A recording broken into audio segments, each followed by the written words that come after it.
Welcome to the HMO Property Show. By investors, for investors. Catch us weekly as we discuss all things cash flow positive property investing. Whether you're a seasoned investor, a new landlord, or just curious about property investing, this is the podcast for you. Sponsored by the Co-Living Collective, your trusted partner in creating vibrant and sustainable shared living experiences. Visit us at colivingcollective.com.au to learn more.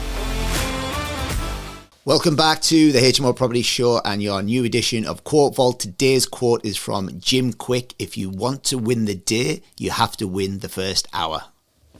One of the most popular episodes of our podcast was How to Create New Habits. The second most popular episode that we've ever published is my morning routine. There are 12 things I do every single morning to be able to jumpstart my brain. How many people want to jumpstart your brain first thing in the morning, right? And that's the thing, because here's what you want to remember. If you want to win the day, you have to win the first hour. If you want to win the day, you have to win the first hour of the day, right? Because there's something called the science of momentum, right? So you want to start. And I'll tell you the thing that, okay, so we talked about digital dementia. I think there are 3 supervillains. We talk about superheroes. There are 3 supervillains that are robbing you right now. That it wasn't like it was previous generations, right? 3 digital supervillains. Number 1 is digital overload. Too much to learn, too little time. How many people feel like you're taking a sip of water out of a fire hose with all the studying you need to be able to do, and you're drowning in it, right? Too much information, too little time. Digital overload's 1.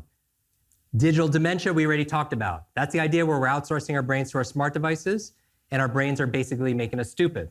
Like our smart devices are basically making us stupid, right? So I was talking to this brain doctor. He was saying GPS. If you're looking for a third-party piece of technology to tell you when and where to turn, you're not getting early detection of things like dementia because you're not realizing when you would have memory lapses, so you're not going to doctors get checked out. Does that make sense? This is this thing called digital dementia. And then the third digital villain is digital distraction. You're talking about focus, right? You want to improve your focus. Like, where's your focus nowadays? We live in a world full of distractions. And I'll tell you one of the best brain hacks, and you're gonna say, like, Jim, you're interesting up to this point, now I hate you. This is what's gonna happen.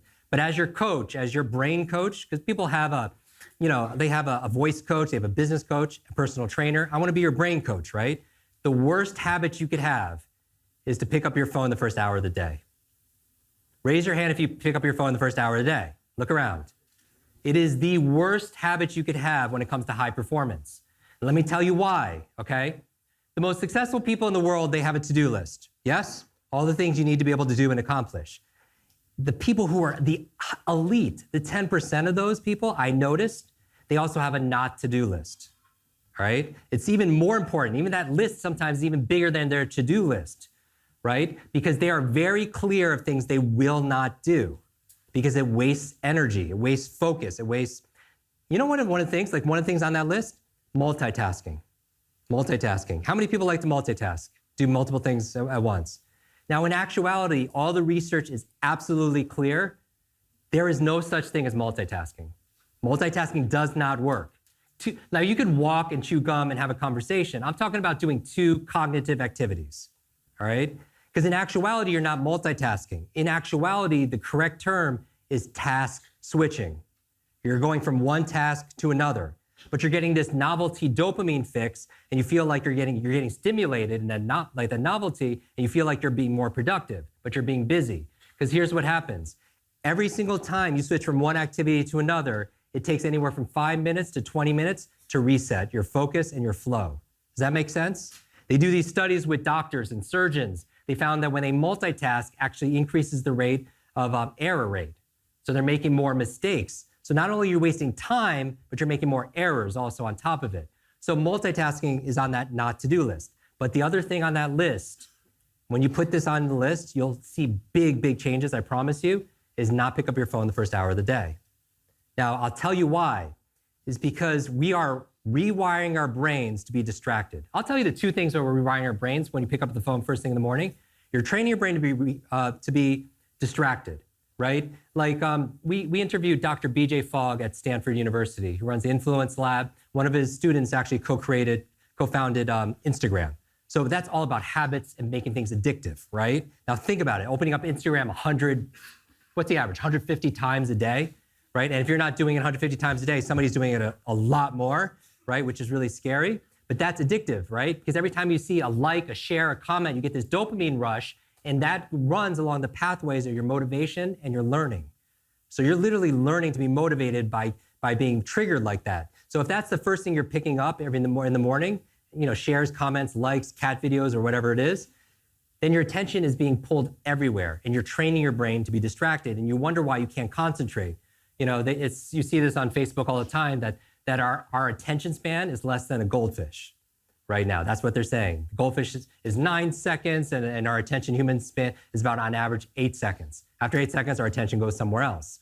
So here's the thing, whether that's true or not, we get the idea of where things are going. Don't pick up your phone, because it's training you to be distracted. I'll tell you the second thing it's training you to do, it's rewiring your brain for, it's training you to be reactive.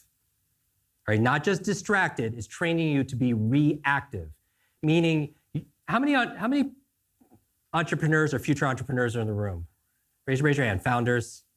Now, here's the thing, and I'm just gonna get a sense of this. When you wanna create a business, right, and you have a vision for where things are going, you can't be reacting to everything in the environment.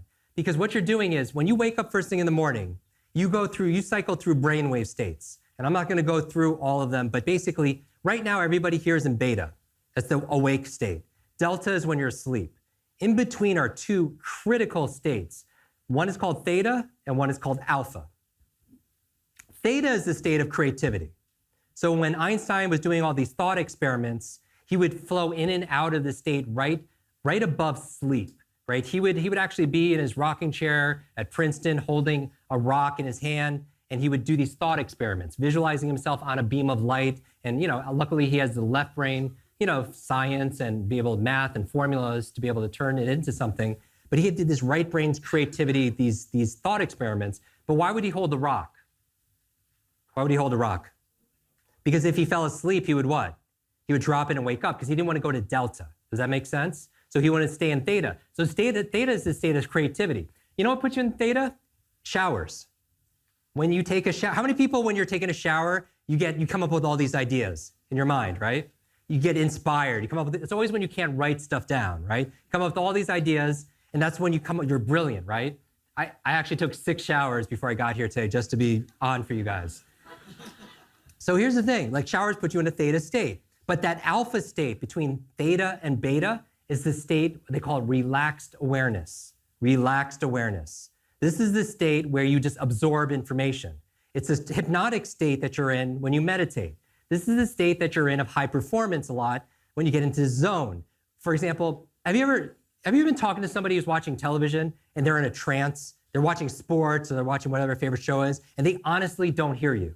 They're in hypnosis, right? That's an alpha state. TV puts you into alpha state. It's where your conscious mind is set aside and you just absorb information unfiltered, right? So we train people on how to learn languages, how to learn school material by training them to get into an alpha state, right? This relaxed state of awareness where you just start absorbing information like languages or foreign, like facts and figures and all that kind of information. Now, you are highly suggestible. So if you're in an alpha state when you first wake up in the morning, alpha theta, and you pick up your phone, you're highly suggestible. It's rewiring your brain to be reactive. Meaning if you look at a text message, a voice message, your emails, and you have all these things, people wanting stuff from you, right? You have to fight all these fires. My friend Brendan says that an inbox is nothing but a convenient organizational system for other people's agenda for your life.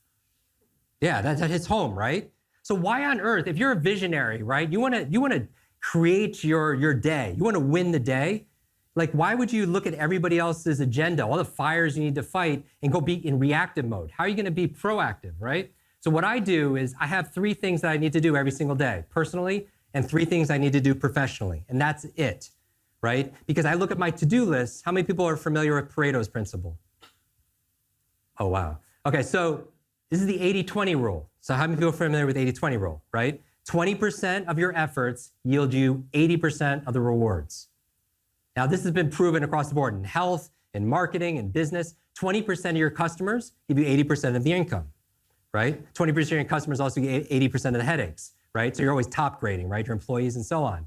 So 20%. So you always want to focus on that 20% that gives you the big return, right? And so when I'm looking at my to-do list, I'm looking for the 3 things that are going to move the needle the most, right? The things, the dominoes, if you will, that are towards the beginning, not towards the end. That one of my very favorite books of all time was a mentor of mine, Dr. Stephen Covey. He wrote a book called what? 7 Habits of Highly Effective People. If you have not read it, read this book, all right? 7 Habits of Highly Effective People. These are the habits of some of the most highly effective, productive people in the world. 7 habits. And the 7th habit is sharpen the saw. Sharpen the saw. Remember this, if you have all this wood that you need to cut and you're given like a saw, but it has a dull blade, when would you want to sharpen that saw? Do you want to spend all this time suffering and struggling and sweating, trying to cut wood with a dull blade? When would you sharpen it?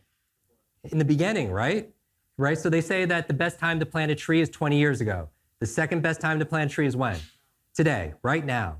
And so that's why we teach accelerated learning, because if there's one skill to master in the 21st century, it's your ability to learn faster. There you have it, team. Jim Kwik. If you want to win the day, you have to win the first hour. Join us again on the HMO Property Show. And remember, every master was once a disaster. Every winner was once a beginner.